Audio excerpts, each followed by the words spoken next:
Merry Christmas, baby.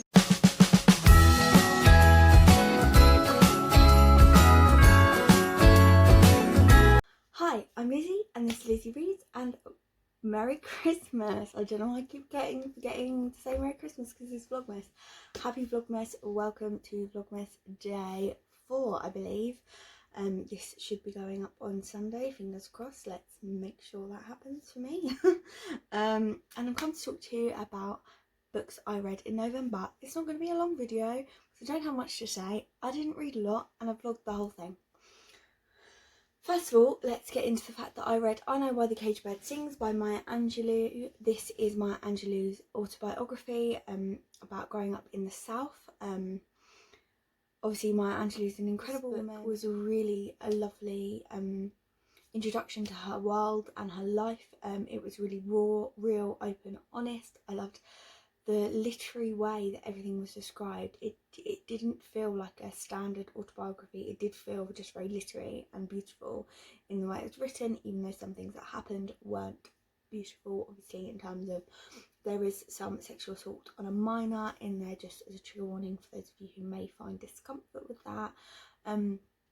But I gave this a 4 stars because I did really enjoy the reading experience and I will be reading more from Maya Angelou.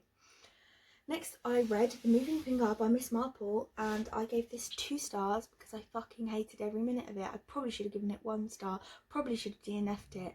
I kept going because I thought it was going to get better and then it got a little bit better. An hour from the end. I listened to this on audio. Miss Marple wasn't there. It was just a boring story about boring people and I only read because I just felt compelled to for no apparent reason.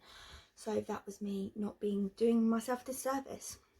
Then I read The Boys Volume 1 and I gave this 3 stars. I recently watched the Boys series on Amazon. Enjoyed that, thought it was really interesting. This is about a group of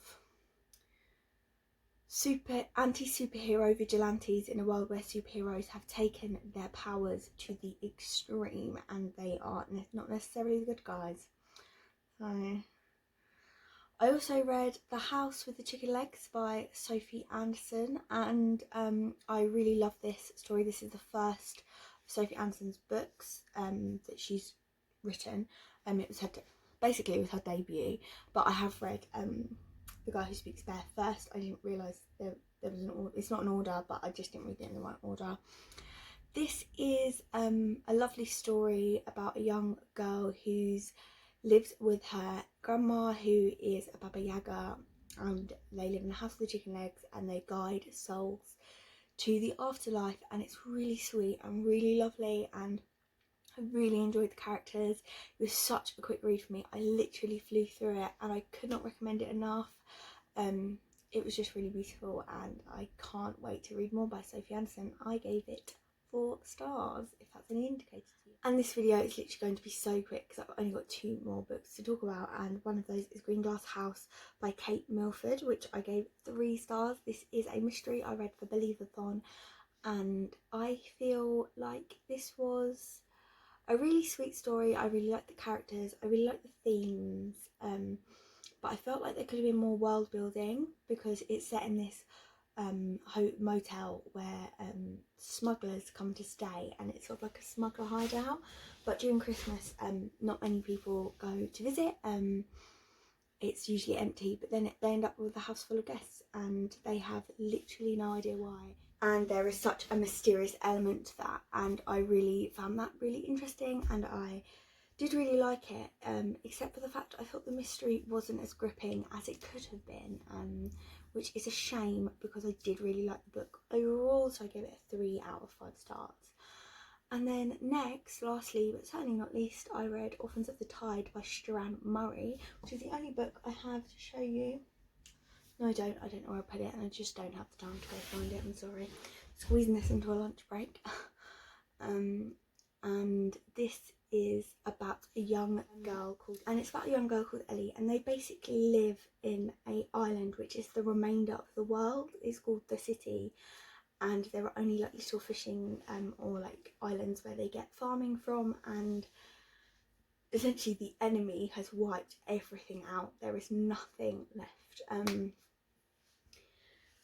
And I don't know how to describe what has happened, but basically the enemy every sort of 25 years or so will take on a vessel and use that vessel to try and attack and destroy what's remaining of the world. And there is a boy that has turned up on the shores of the city, and he is literally cut out of the belly of a whale.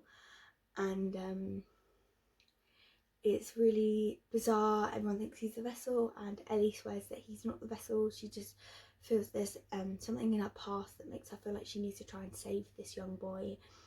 And it's a very sweet story. I actually really flew through it.